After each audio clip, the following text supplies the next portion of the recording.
So now let's talk about creating lists in HTML, or how to create a list. Sometimes you might go to a website and you don't think you really see very many lists on the website, but you may actually see lists and you just don't know it. They've been styled to look a different way.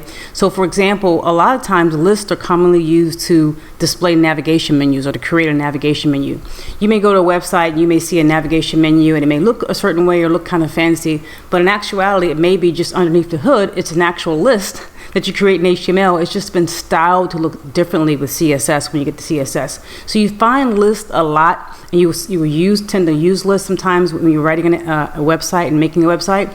You just may not have it look the exact same way you may think about a list, but you have to start out with a list, the structure for it, before you can get to any of the styling.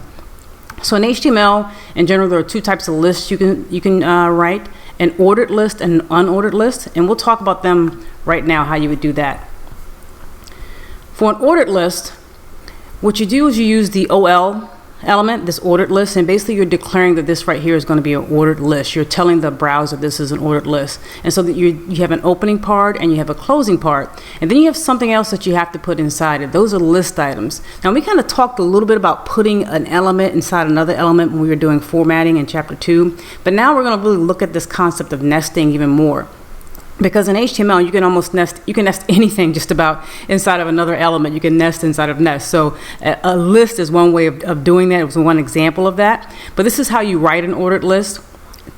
You have a list item. So let's say these are items I need to get from the grocery store. And this list item will be item 1, item 2, item 3. And by default, it'll come up as 1, 2, 3 on the screen. I can change that. You can change that to A, B, C, or different type of lettering. But this is an ordered list.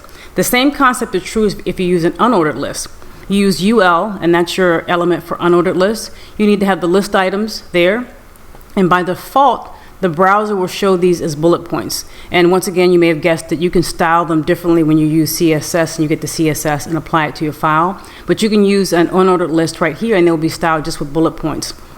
Now we're going to see this and do a lot more with this, a little bit more with this, when we get to our chapter on links in chapter 7. We'll be able to use a navigation menu when we use our links and show you how to create a small navigation menu for our website. But right now, let's just get practice with links, if you will, and lists, if you will, and do our first unordered and ordered list.